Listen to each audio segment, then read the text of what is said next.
아멘. 오늘 은혜 받으실 말씀은 창세기 26장 34절에서 27장 4절까지입니다. 창세기 26장 34절에서 27장 4절. 제가 가지고 있는 성경은 구약 성경 37페이지가 되겠습니다. 찾으셨으면 귀한 말씀을 한 절씩 저하고 같이 읽겠습니다. 에서가 40세에 헷 족속 부에리의 딸 유딕과 헷 족속 엘론의 딸 바스맛을 아내로 맞이하였더니 그들의 이삭과 리브가의 마음에 근심이 되었다. 이삭이 나이 많아 눈이 어두워 잘 보지 못하더니 맏아들 에서를 불러 이르되 내 아들아 하매 그가 이르되 내가 여기 있나이다 하니 이삭이 이르되 내가 이제 늙어 어느 날 죽을지 알지 못하니 그런즉 내 기구 곧 화살통과 활을 가지고 들에 가서 나를 위하여 사냥하여 내가 즐기는 별미를 만들어 내게로 가져와서 먹게 하여 내가 죽기 전에 내 마음껏 너에게 축복하게 하라. 아멘. 4절까지 하나님 말씀을 같이 읽었습니다. 당분간 성가대 찬양이 우리가 하는 거니까요. 우리가 다 성가대가 돼서 찬양 곧 빨리 회복이 돼서 우리 성가대가 하나님께 찬양하는 그런 날이 왔으면 좋겠습니다. 우리 찬양집 193장 똑바로 보고 싶어요. 똑바로 걷고 싶어요. 우리 찬양 하나님께 올려드립니다. 화면을 보면서 같이 찬양하시기 바랍니다. 193장.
주님이 낮은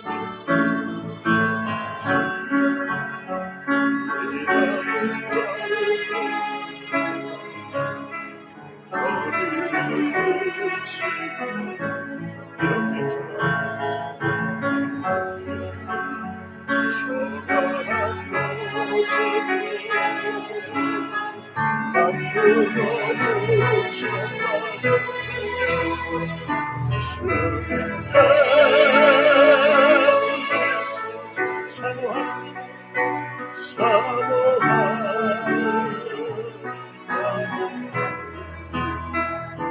이 생명 돌아가시고 십자가에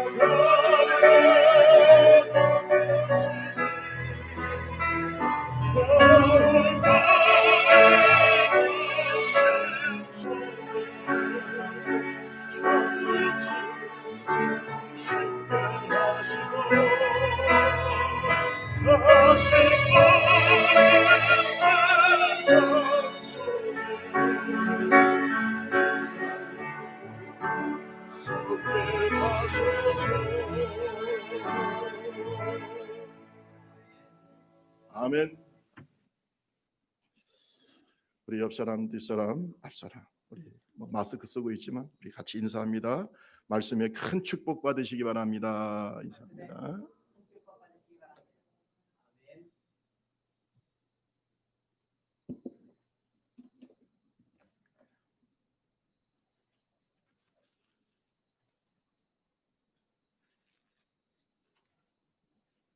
눈은 우리의 육체 중에서 가장 연약한 부분이죠. 그런데 그 기능과 영향력은 실로 대단합니다. 만약에 내 눈이 어두워졌다고 생각하고 안경도 없고 만약에 앞을 볼 수 없는 상황이라고 한다면 얼마나 힘들겠습니까?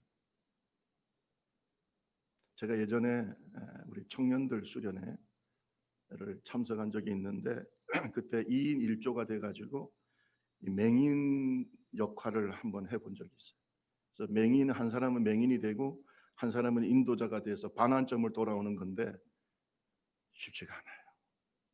나중에 우리 교회 수련회 가게 되면 요거 한번 해보려고 합니다. 참 이게 인도자가 되는 것도 쉽지 않고 맹인이 되는 것도 쉽지 않습니다. 돌아오는 게 쉽지가 않아요. 얼마나 답답한지 알 수 없습니다. 눈은 가렸기 때문에 눈을 뜰 수도 없고 그저 인도자를 믿고 나가야 되는데 어떤 때는 엉뚱한 곳으로 가기도 하고 얼마나 답답한지 알 수 없습니다. 성경에 보면 예수님도 이 눈의 중요성을 말씀을 많이 하셨어요. 누가복음 11장 34절에 보면 내 몸의 등불은 눈이라. 내 눈이 성하면 온몸이 밝을 것이요 만일 나쁘면 내 몸도 어두우리라. 눈은 내 몸에 뭐라고요? 등불이라. 물론 이것이 육신의 눈도 되고 또 영의 눈도 되겠죠. 성경에는 여러 가지 눈에 대해서 말씀하고 있습니다. 먼저 우리가 지금 세상을 바라보고 모든 정보를 얻는 눈이 있죠. 육신의 눈이 있습니다. 이 눈을 통해서 많은 정보를 우리는 얻게 되죠. 컴퓨터가 아무리 발달됐다고 해도 눈이 어두우면 그 정보를 알 수가 없어요. 눈이 있기 때문에 화면을 보고 그리고 많은 정보를 얻습니다. 육신의 눈이 중요하죠. 그런데 성경에 보면 마음의 눈도 있다고 합니다. 영혼의 눈도 있습니다. 잠언서 4장 25절에서 27절에 보면 내 눈은 바로 보며 내 눈꺼풀은 내 앞을 곧게 살펴서 내 발이 행할 길을 평탄케 하며 내 모든 길을 든든하게 하라. 27절 같이 한번 읽어봅시다. 시작. 좌로나 우로나 치우치지 말고 내 발을 악에서 떠나게 하라. 이것은 마음의 눈을 말합니다. 네 눈이 바로 봐서, 네 영혼의 눈이, 마음의 눈이 바로 봐서 좌로나 우로나 치우치지 말고 바로 가라. 하나님의 뜻대로 행하라고 하는 주님의 말씀인 줄로 믿습니다. 잠언서 15장 3절에 보면은 여호와의 눈이 있다고 얘기하죠. 하나님의 눈. 이 하나님의 눈이 선과 악, 선인과 악인을 감찰하신다고 성경은 말하고 있습니다. 또 시편 18편 27절에 보면 하나님은 교만한 눈을 낮추신다고 그랬어요. 교만한 눈을 뭐 하신다고요? 낮추신다. 여러분, 안하무인이라는 말이 있죠. 안하무인이라는 말의 뜻은 자기 눈 아래 사람이 없다는 뜻입니다. 교만해 가지고 다른 사람을 업신여기는 사람을 안하무인이다 이렇게 얘기를 합니다. 여러분, 눈은 그 사람의 인격을 드러내고 그 사람의 영성을 또한 드러냅니다. 이 눈이 어떠냐가 대단히 중요하다. 그래서 눈을 뭐라 그럽니까? 마음의 창이라고 얘기하죠. 눈을 통해서 가만히 눈을 보면은 이 사람이 선한 마음을 가지고 있는지 또는 여러 가지로 복잡하고 좀 악한 마음, 잘못된 마음을 갖고 있는지도 어느 정도 드러납니다. 눈은 거짓말하지 않는다. 뭐 이런 말도 있습니다. 자, 오늘 본문 말씀에 보면은 이삭이 나이가 많습니다. 죽을 때가 다 됐어요. 죽기 전에 자기 뒤를 이어서 가정을 이끌어갈 장자를 축복하기를 원했습니다. 그런데 문제는 뭐냐? 이 이삭의 눈이 어두웠어요. 거의 사람을 분별하지 못할 정도로 눈이 어두웠습니다.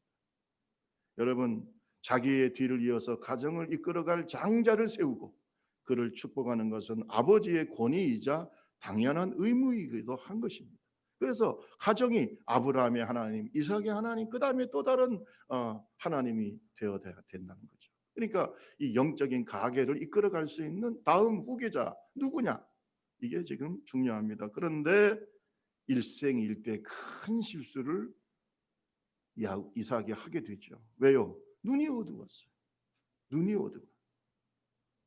여러분, 컴퓨터 때문에 또 여러 가지 우리도 많이 눈을 혹사하고 있는 시대인데 여러분의 눈을 잘 관리하기를 바랍니다.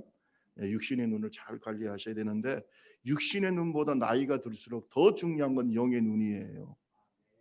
우리가 나이 들면 당연히 육신이 눈이 어두워집니다. 저도 40대 넘어가니까 눈이 어두워져 가지고 돋보기를 쓰라고도 하고 그게 굉장히 제가 받아들이기가 어렵더라고요. 아직도 40대인데 뭔 또 돋보기냐고 제가 안경점에 가가지고 따졌어요. 아니 그 안경사가 뭐라고 따졌다. 내가 지금 이 나이에 지금 돋보기를 쓸 거냐 그랬더니 이거 목사님 지금 그렇게 연세가 되신 겁니다. 그래서 참 마음이 좀 받아들이기 어렵더라고요. 근데 지금은 이제 익숙해졌지만은 어쨌든 저와 여러분들이 눈을 관리를 잘해야 돼요. 근데 눈보다 더 중요한 건 마음의 눈이에요. 따라합시다. 영혼의 눈. 이 영혼의 눈은요. 영혼의 눈은 어두워지지 않을 수 있어요. 육체의 눈은 나이가 들수록 후퇴하고 쇠퇴하고 어두워지고 몸 곳곳이 아프고 관절도 아프고 쑤시고 당연합니다. 나이 들었으니까. 그런데 우리의 영혼은 청년이 될 수 있어요. 아멘 좀 크게 합시다. 우리의 영혼은 청년이 될 수 있어요. 날로 새로워질 수 있어요. 날로 밝아질 수 있어요. 더 신령해질 수 있어요. 우리의 영혼의 눈을 관리를 잘해야 됩니다. 그래야 저와 여러분이 나이 들수록 교회에서 존경받습니다. 백발이 면류관이라는 말은 그냥 나이가 들었다고 해서 교회에서 인정받는다는 게 아닙니다. 영성이 깨어있고 그 영적인 깊이가 깊어져야 존경받는다는 겁니다. 여러분, 우리가 나이가 들어 점점 하늘나라가 가까울수록 내 영혼은 더 밝아지고 더 깨끗해지고 오늘 우리 권사님이 기도하신 것처럼 안나나 시므온 같은 사람들 나이가 많아서 그러나 성전을 지키면서 메시아가 올 것이다. 할렐루야. 그 메시아를 기다리면서 그의 영혼은 더 밝아졌어. 다른 사람들은 메시아 예수님을 알지도 못하지만 이 안나와 시므온은 성전에서 예수님을 알게 되고 예수님을 발견하는 그런 신령한 눈을 가지고 있었다. 어떻게 해야 되겠어요? 나이 들수록 시간이 흘러갈수록 우리의 영의 눈은 더 밝아지기를 주님의 이름으로 축원합니다. 자, 이삭이 나이가 많아서 죽을 때가 됐는데 성경에는 몇 살이라고는 나와 있지 않습니다. 그런데 대략 학자들은 한 100살 정도 되었을 것이다. 이렇게 여러 가지로 계산해 볼 때 100살 정도 됐다. 100살 돼서 옛날이니까요. 안경도 없고 어쨌든 전혀 사람을 분별하지 못할 정도로 눈이 어두워졌습니다.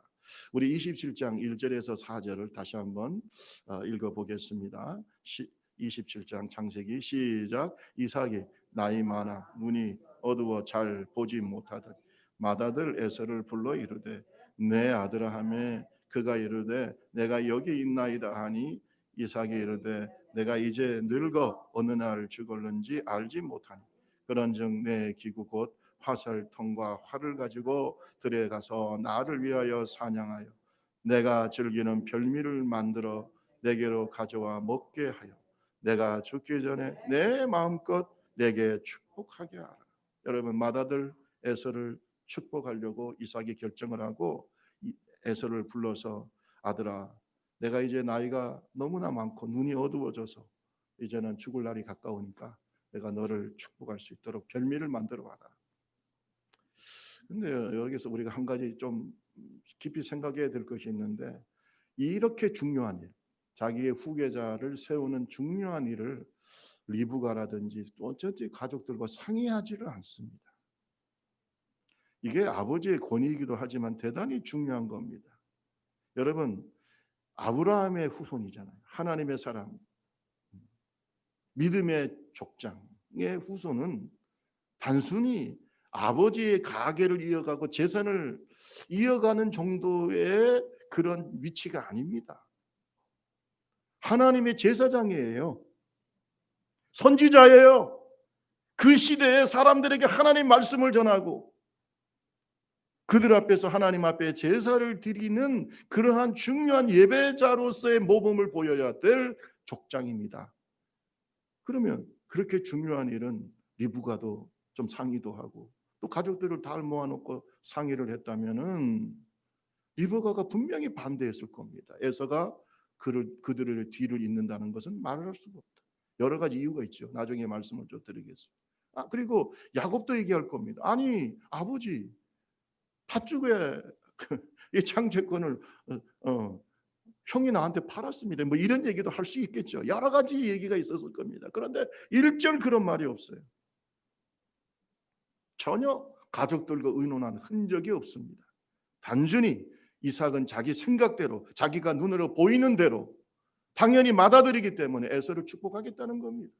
에서에게 자기의 자리를 물려주겠다는 겁니다. 여러분 다시 한번 말씀드립니다. 아브라함 가문의 장자권은 영적인 자격이 돼야 됩니다. 그러면 정말로 에서는 영적인 자격자인가? 자격을 갖춘 사람인가?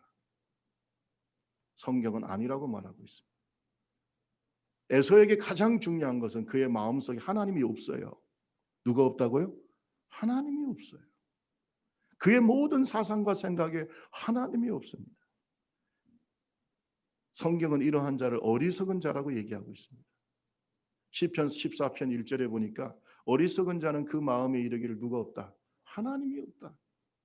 그들은 부패하고 그 행실이 가증하니 선을 행하는 자가 없다고 그랬어요. 따라합시다. 어리석은 자는 그 마음에 하나님이 없다 한다. 여러분 잘 들으세요. 우리의 자식들이 있습니다. 그러면 우리의 대를 이어서 그들도 하나님을 섬기고 우리 좁은 길 교회를 이끌어갈 믿음의 사람들이 되어야 되겠죠. 제일 먼저 여러분과 제가 체크해야 될 것은 그들의 마음속에 하나님이 있는가를 체크해야 되는 거예요. 하나님이 있는가? 저는 필리핀에 있을 때 거기에서 BBCC라고 하는 바교 벵게 크리스천 칼리지라고 하는 그런 학교에 한 한국 학생들이 한 25명 정도 거기에서 공부도 하고 뭐 있었습니다. 초등학교부터 시작해서 대학교까지 있는데 뭐 거기는 현지인들을 위한 학교지만은 한국 학생들이 그렇게 와서 유학을 하고 있었어요. 제가 거기에 사감으로 있을 때 대부분 거기에 한국에서 유학 오는 학생들이 장로님 아들들, 딸들, 목사님 자녀들 다 그랬습니다. 근데 제가 그들과 생각을 여러 가지로 생활을 하고 한 1년 가깝게 생활하면서 제가 지도를 했었는데 문제는 뭐냐 하면 부모님들은 그렇게 신앙생활 잘하는데 그들의 마음에는 하나님이 없어요. 그러니까 그냥 한국에서 공부도 안 하고 뭐 그중에 공부를 잘하는 애들도 있었지만은 그렇지 않고 그냥 문제 일으키고 교회도 잘 안 나가고 창피해 죽겠는 거야. 한국에서 키우기가 창피해 죽겠어. 그러니까 어떻게 했냐? 야, 너 필리핀에나 가라. 거기서 공부 좀 하고 혹시나 하나님께서 너를 쓰실 줄은 모르니까 가서 영어라도 공부해라. 그래서 보낸 거예요. 그러니까 뭐 어떤 아이들이겠습니까? 대부분의 아이들이 다 착하고 물론 그러지만 그중에서는 제가 볼 때 쟤는 한국에서 적응도 못하고, 여러분 한국에서 한국말도 제대로 못하는 애가 필리핀에 와서 영어를 잘한다? 이거는 있을 수 없는 일이에요.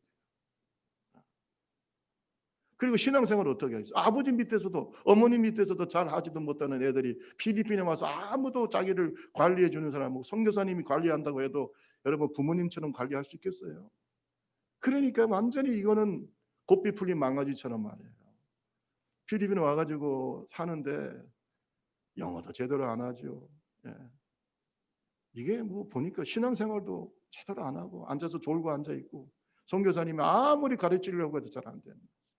제가 거기에서 1년 동안 있으면서 큰 경험을 했어요. 하나님께서 너희의 목양지다. 아멘. 1년 동안 있으면서 그 학생들을 목양을 했어요. 목양을 했어요. 새벽 기도도 인도하고 철야도 하고.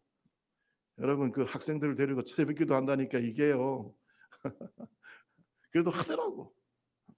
신방도 하고 수요 예배도 드리고 학생들하고 그렇게 1년 동안 살았습니다. 그런데 한 가지 깨달은 것은 그들이 변화되기 시작하는. 하나님이 없어요. 하나님이 없어.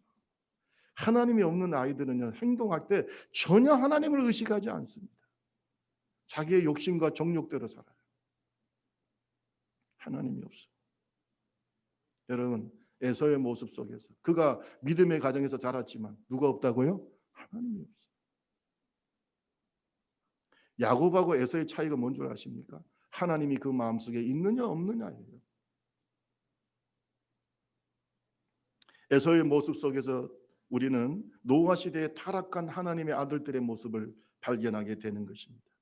하나님의 사람들이 사람의 딸들의 아름다움에 반해서 잘못된 결혼을 합니다. 창세기 6장 1절에서 3절 말씀에 보면 사람이 땅 위에 번성하기 시작할 때 그들에게서 딸이 나니, 2절 말씀 다 같이 한번 읽어봅시다. 시작. 하나님의 아들들이 사람의 딸들의 아름다움을 보고 자기들이 좋아하는 모든 여자를 아내로 3절 여호와께서 이르시되 나의 영이 영원히 사람과 함께하지 아니하리니 그들이 육신이 됩니다. 보세요. 하나님의 사람들이 영적으로 살아야 되는데 전혀 그 마음속에 하나님이 없고, 하나님의 사람들의 그 영적인 후손들이 말이죠. 세세 후손들이 결국은 사람의 딸들과 결혼을 하면서 그저 육신의 정욕에 이끌려서 살아가 영의 눈이 감겨 있는 모습이 바로 노아 시대 때 타락하고 하나님이 심판할 때의 모습이었고, 그런 모습이 에서에게 있었다는 겁니다. 여러분 다시 한번 묻습니다. 에서가 아브라함과 이삭의 뒤를 잇는 영적인 상속자의 자격이 있습니까? 없습니까? 없지요. 그러면 당연히 이삭 같은 믿음의 사람, 영적인 사람은 안 된다. 너는 비록 장남이지만 안 된다라고 말해야 되는데 그게 아닙니다. 굳이 에서를 장자로 삼고 축복하려고 하는 거예요. 육신의 눈뿐만 아니라 영의 눈까지 어두워진 이삭의 안타까운 모습을 발견하게 되는 것입니다. 그저 하나님의 뜻을 분별하고 하나님의 뜻대로 결정하려고 한 게 아니고 자기의 육신이 눈과 또 자기가 끌리는 대로 자기가 사랑하는 사람. 여러분 성경에 보면은 에서를 이삭이 사랑하고 야곱은 리브가가 사랑했어요. 에서는 사냥꾼이고 상남자고 남자다워. 그러니까 아버지가 좋아해. 하지만 야곱은 조용한 사람이에요. 그저 부엌에서 어머니 잘 돕고 뭐 이러니까 리브가가 사랑해. 그러니까 자기가 사랑하는 대로 끌리는 대로 축복하려고 하는 겁니다. 이것은 하나님의 뜻에 어긋나는 거죠. 성경을 보면은 아브라함과 이삭의 뒤를 잇는 영적인 계승자로 하나님이 누구를 선택하셨습니까? 에서가 아니고 같이 쌍둥이로 태어났지만은 야곱을 선택하셨어요. 그것은 그가 탄생할 때부터 하나님의 뜻이 야곱에게 있었다는 것이 성경에 분명히 기록이 되어 있습니다. 이것을 리브가도 알고 이삭도 아는 겁니다. 여러분 우리 25장을 한번 봅시다. 25장 21절에서 23절에 보면 이삭이 그의 아내가 임신하지 못하므로 그를 위해서 여호와께 간구하며 여호와께서 그 간구를 들으시고 그의 아내 리브가를 임신하도록 축복하셨다. 그런데 22절에 보니까 태 속에서 서로 두 아들이 싸우는데 하나님께 묻습니다. 아니 이 쌍둥이인데 하나님이 어떻게 이 두 아들이 싸우고 있습니까? 23절을 다 같이 한번 읽어볼까요? 여호와께서 시작. 여호와께서 그에게 이르시되 두 국민이 내 태중에 있구나. 두 민족이 내 복중에서부터 나누리라. 이 족속이 저 족속보다 강하게 큰 자가 어린 자를 섬기리라. 큰 자가 어린 자를 뭐 한다고요? 그러면 하나님의 뜻이 누구에 있습니까? 작은 자인 야곱에게 있다는 것은 리브가도 알고 다 아는 얘기예요. 하나님께서 그렇게 말씀하셨어요. 그런데도 이삭은 고집을 꺾지를 않았습니다. 자기가 볼 때는 에서는 강해 보이고 야곱은 약해 보일 수도 있습니다. 인간적으로. 하지만 그 마음속에 하나님이 있는지 없는지는 확인하지 않아요. 성장 과정도 그렇습니다. 성장 과정을 봐도 에서는 하나님의 뜻과 전혀 상관없이 살아가요. 장자의 명분을 대하는 태도나 결혼에서 전혀 그 마음속에 하나님이 없다는 것을 우리는 발견하게 되는 것입니다. 여러분 25장 32절에서 34절을 보세요. 에서가 들에서 사냥을 하고 돌아왔는데 야곱이 팥죽을 쓰고 있었어요. 야곱에게 말하기를 야, 그 팥죽 좀 달라. 그러니까 야곱이 또 머리를 쓰죠. 여러분 이것도 잘못된 거지만 어쨌든 이 영적인 축복에 대한 야곱의 간절함이 들어있는 거죠. 형, 이 팥죽을 내가 줄 테니까 나에게 뭘 팔으라고? 장자의 명분을 파시오. 뭐 장난스럽게 생각할 수도 있겠습니다. 그러나 하나님은 보고 계시는 거예요. 에서와 야곱의 마음이 어떤가를 아시는 겁니다. 지금 주님은 마음을 보고 계시는 거예요. 에서가 말합니다. 내가 죽게 되었는데 내가 이 장자의 명분이 나에게 무슨 유익이 있겠는가 하면서 야곱에게 맹세하고 장자의 명분을 팝니다. 34절을 보면은요 그의 마음이 나타나요. 우리 다 같이 25장 34절을 같이 읽습니다. 시작. 야곱이 떡과 팥죽을 에서에게 주매 에서가 먹으며 마시고 일어나 갔으니 에서가 장자의 명분을 가볍게 여김이었다. 장자의 명분을 어떻게 여겼다고요? 가볍게 여겼다. 가볍게 여겼다는 뭐는 거예요? 가치 없게 생각했다는 거 아닙니까? 하나님이 없기 때문에 영적인 가치, 영적인 축복 그거 별로 의미가 없어요. 차라리 돈 좀 주고 자기에게 뭐 재산 좀 물려주고 이런 데 관심이 있지 하나님이 주시는 영적인 축복에 대해서는 전혀 관계가 없어요. 관심이 없어요. 그러니까 그냥 명분 팔아버리는 겁니다. 성경에 보면 히브리서 12장 16절에서 17절에 이렇게 에서의 행동을 성경은 망령된 자라고 표현하고 있어요. 따라합시다. 망령된 자. 이 망령된 자라는 말은요 어리석은 자라는 것입니다. 불신앙의 사람이라는 것입니다. 속된 사람이라는 것입니다. 육에 속한 사람이라는 것이에요. 그 마음이 누가 없어요? 하나님이 없으니까 그렇게 행동하는 겁니다. 사람은요 자기의 마음에 품은 대로 사는 거예요. 하나님이 있는 사람과 하나님이 없는 사람은 전혀 다른 행동을 하는 것입니다. 전혀 다른 결정을 하는 것입니다. 그렇죠? 에서는 그렇습니다. 장자의 명분 그거 하나님의 축복 아무 자기한테는 그것이 중요하지 않습니다. 에서는 중요하지 않지만 야곱은 중요한 겁니다. 이게 차이예요.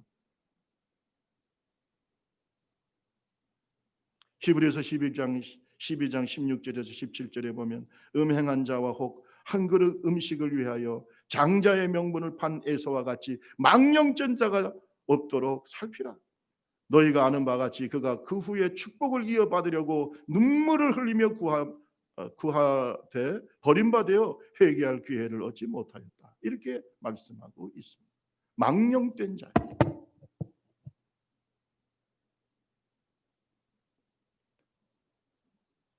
장남이 결혼을 합니다. 여러분 장남이 결혼하면은요 가정에 큰 축복이고 기쁨이죠. 그래 안 그래요? 에서가 결혼할 때 온 가족이 기뻐하고 부모님들은 기뻐하고 이렇게 해야 되는데 이 에서의 결혼은요, 오히려 그 가정에 큰 근심거리와 슬픔을 갖다 줍니다. 왜 그렇습니까? 불신앙의 가정, 전혀 하나님이 없는 해족속, 이방 족속의 딸들과 결혼합니다.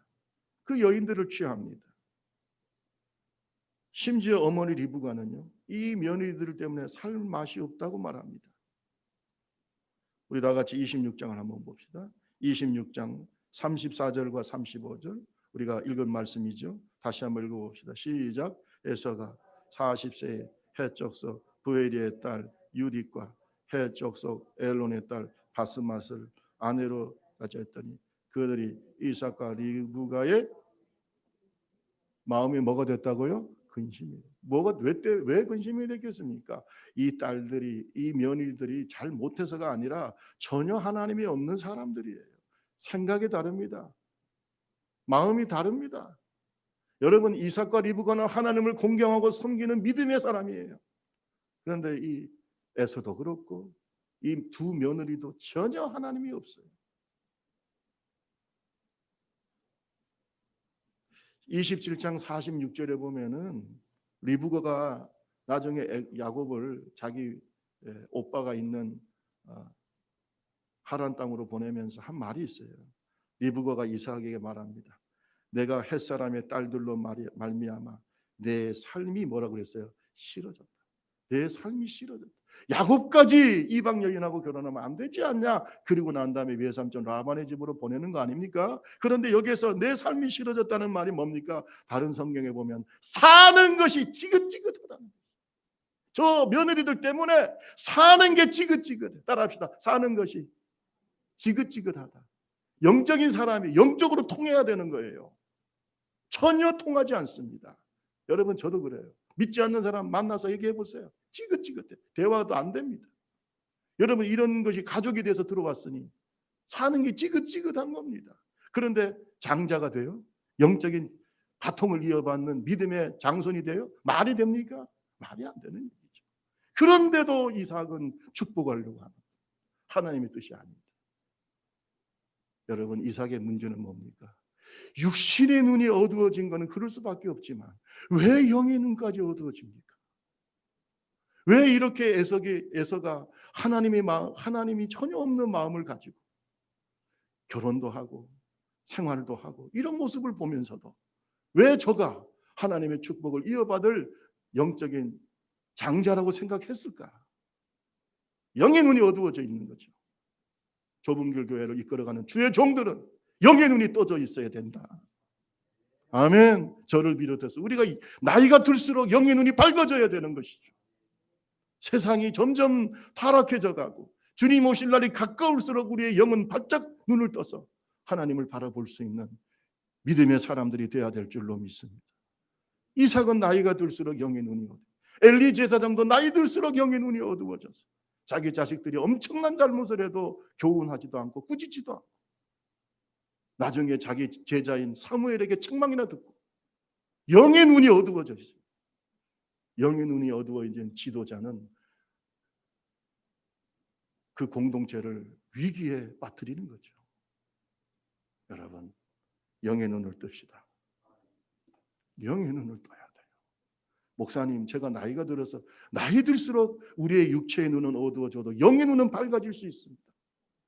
주님 나라가 가까울수록 우리의 영혼 눈은 더 밝아질 수 있습니다.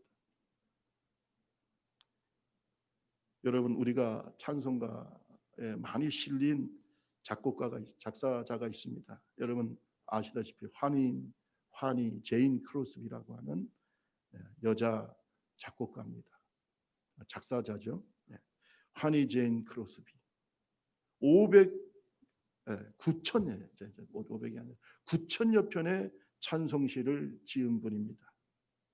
여러분, 이 환희 제인 크로스비에 대해서 여러분 많은 얘기를 들으셨을 거예요. 태어난 지 6개월 만에 눈에 여러 가지 조금 병이 생겼는데 이 돌팔이 의사가 약을 처방 잘못해줘 가지고 완전히 눈을 실명하게 됩니다. 6개월 때니까 뭔 눈에 뭐가 있었겠어요. 그러니까 그 잘못 처방해줘 가지고 완전히 눈이 실명이 돼 가지고 인생을 좌절할 수밖에 없는데 어려서부터 할머니가 계속해서 성경 얘기를 들려주고 성경 얘기를 들려주고 그러니까 어려서부터 믿음이 성장하고 육의 눈은 감겼지만 영의 눈은 점점 밝아져서 신령한 노래를 짓게 된 것이죠.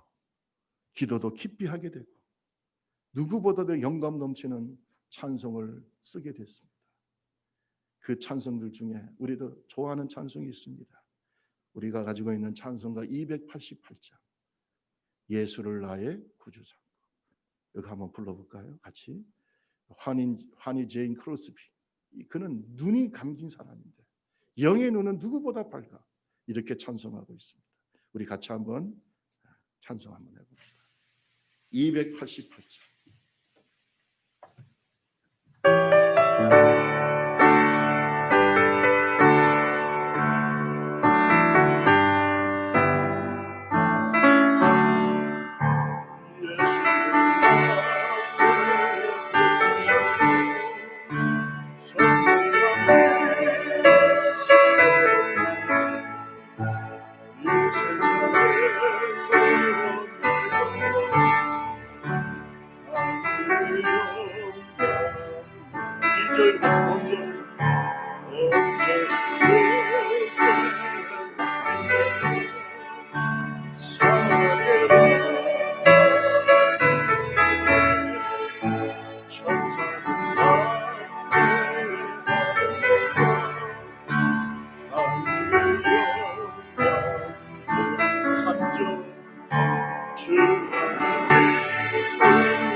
이것이 나의 간증이요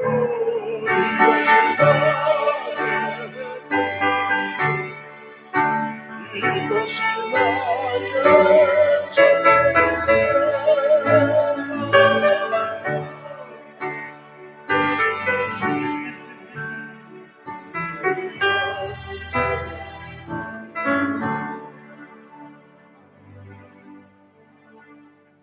여러분 보세요. 2절에 보세요. 온전히 주께 맡긴 내 영 사랑의 음성을 듣는 중에 천사들 왕래하는 것과 하늘의 영광을 뭐 한다고 그랬어요? 보리로라. 무엇으로 볼까요? 육신의 눈으로 볼까요? 영의 눈으로 볼까요? 네? 주 안의 기쁨 누림으로 마음의 풍랑이 잔잔한 세상과 나는 간곳 없고 구속한 주만 보이도다. 육신의 눈입니까? 영의 눈입니까? 저는요 환희 제인 크로스비가 세상에 어떤 사람보다 밝은 눈을 갖고 있는 사람입니다. 영의 눈을 뜨고 하나님의 그 아름다움과 그 은혜로운 모습을 보면서 9,000여 곡 이상의 은혜로운 찬송, 우리 찬송가에도 여러 편이 실려 있지 않습니까? 그는 9살 때 이런 기도를 했다고 합니다. 만약에 하나님이 나에게 시력을 허락해 주신다고 해도 나는 안 받으렵니다. 하늘나라에 가면 밝은 눈을 주실 텐데요.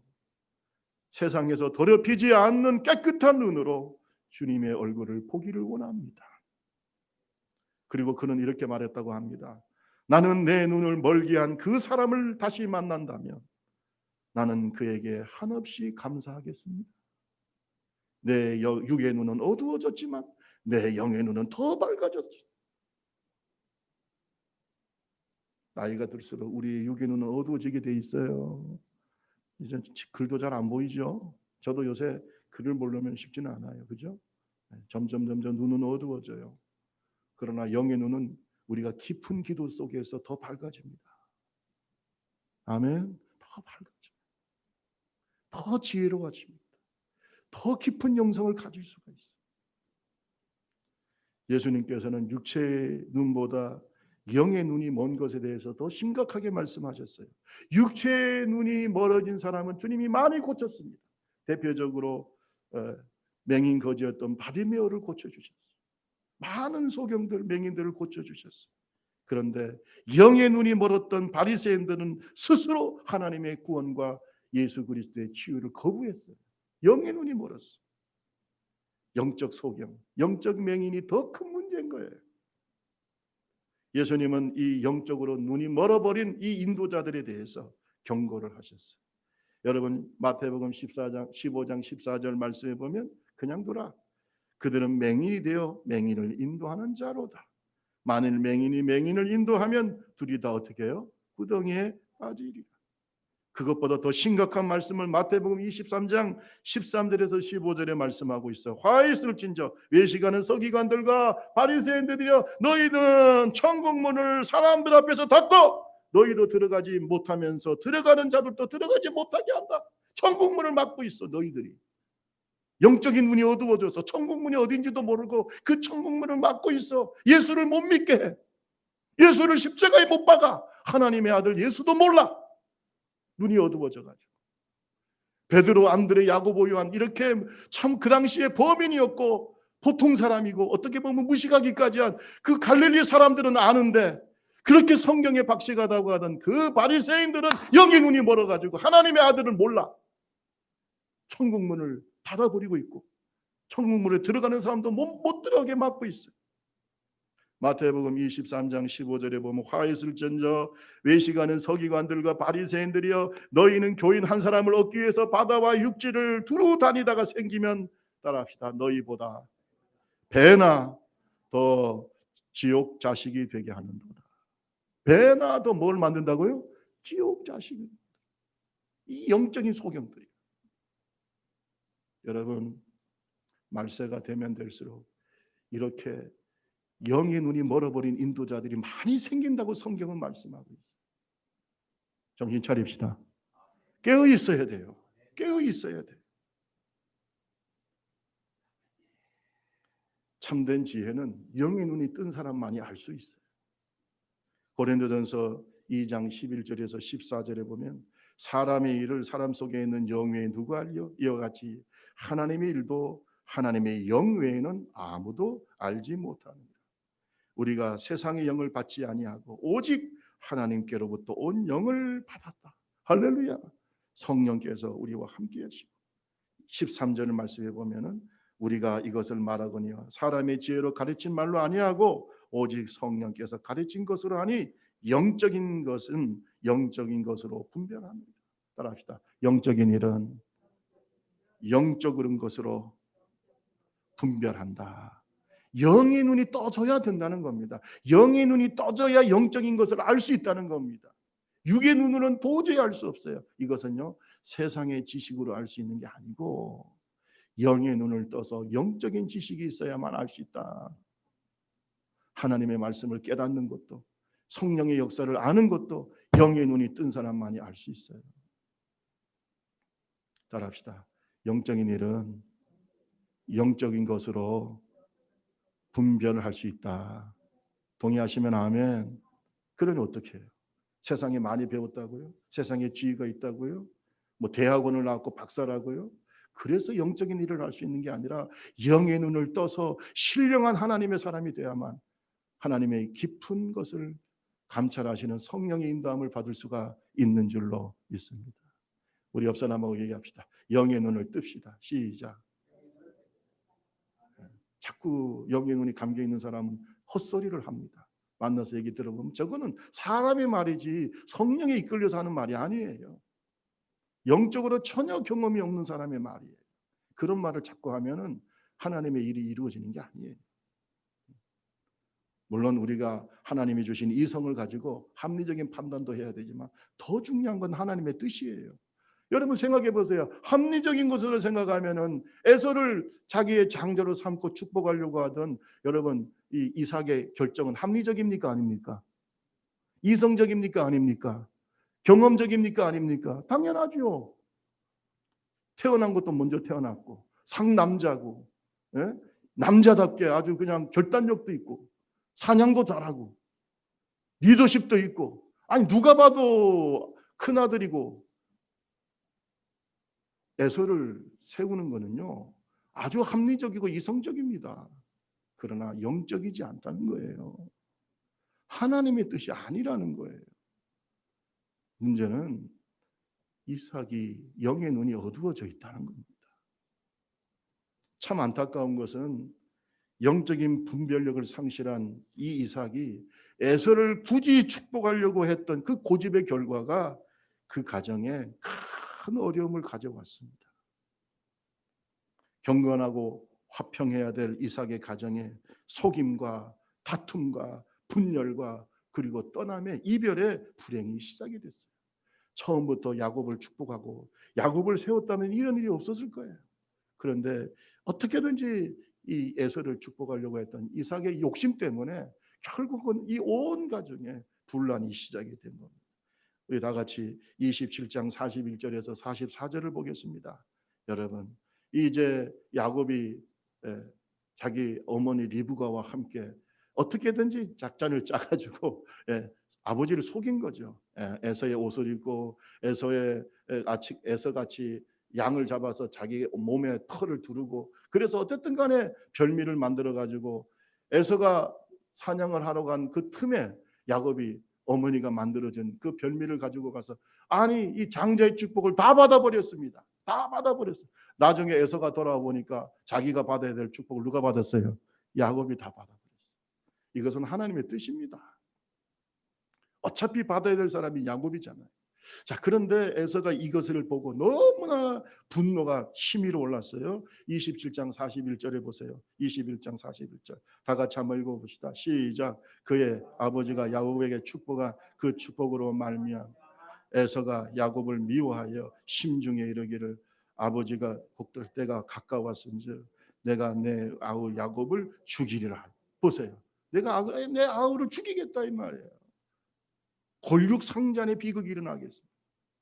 여러분, 에서는 강한 사람이에요. 들 사람이에요. 활과 창, 칼 이걸 것이 익숙한 사람이에요. 여러분, 어떤 일이 벌어지겠습니까? 그러니까 리브가가 야곱을 외삼촌 라반의 집으로 보내면서 하는 말이 너는 빨리 가서 이방 여인이 아닌 믿음의 사람과 결혼을 하고 형의 분노가 풀릴 때까지 거기 있어라. 그러면서 27장 44절에 어찌 하루에 너희 둘을 이루냐. 어머니가 어찌 하루에 너희 둘을 이루냐. 여러분, 왜 이런 일이 벌어졌을까요? 에서가 자격이 없는데 그저 육신의 정에 이끌려서 그를 계속해서 고집하면서 장자로 세우려고 했던 이삭의 어리석음 때문에 그렇습니다. 이삭의 눈이 어두워져서 분별력을 상실해버린 거예요. 여러분, 우리가 하나님 앞에서 영의 눈을 떠서 이 말세의 마지막 때가 될수록 영적인 분별력을 갖기를 주님의 이름으로 축원합니다. 하나님의 교회가 이런 영적인 분별력이 있는 하나님의 종들에 의해서 인도되는 하나님의 교회가 되기를 축원합니다. 마태복음 24장 23절 24절에 보면은 말세의 마지막 때가 되면은 적 그리스도, 거짓 그리스도들, 거짓 선지자들이 일어나 큰 표적과 기사를 보여 할 수만 있으면 택한 자도 미혹할 것이라고 말씀하고 있습니다. 여러분, 영적인 감각이 흐려지면 우리는 거짓 그리스도들과 거짓 선지자들의 유혹에 이끌릴 수밖에 없어요. 미혹될 수밖에 없어요. 이런 혼란한 시대일수록 우리는 영의 눈을 떠야 되는 것이, 영적인 분별력을 가져서 깨어 기도해야 돼요. 베드로전서 5장 7절에서 9절 말씀해 보면 너희 염려를 다 주께 맡기라 이는 그가 너희를 돌보심이라. 8절에 근신하라 깨어라 너희 대적 마귀가 우는 사자같이 두루다니며 삼키를 차를 찾나니 너희는 믿음을 굳건히 하게 하여 그들을 대적하라고 말씀하고 있습니다. 따라합시다. 깨어라, 근신해라. 깨어서 근신한 하나님의 종들이 되어야 될 줄로 믿습니다. 말씀을 마치겠습니다. 여러분, 영의 눈을 뜹시다. 영의 눈을 떠야 돼요. 밝은 영의 눈을 가지고 하나님의 아름다움을 보고 이 험악하고 어지러운 세상 속에서 하나님의 뜻을 분별할 줄 아는 지혜로운 하나님의 종들이 되기를 주님의 이름으로 축원합니다. 나이가 들수록 우리의 육체의 눈은 어두워질 수 있어요. 그것은 자연의 섭리입니다. 하나님의 섭리입니다. 어쩔 수 없어요. 그러나 영의 눈은 더 밝아질 수 있다. 더 밝아질 수 있다. 오늘 하나님의 귀한 종들이 되기를 주님의 이름으로 축원합니다. 기도하겠습니다. 오늘 말씀 생각하면서 하나님 내 영의 눈을 밝게 뜰 수 있도록 이삭과 같이 어리석게 하나님 앞에서 정말로 이렇게 여러 가지 불행의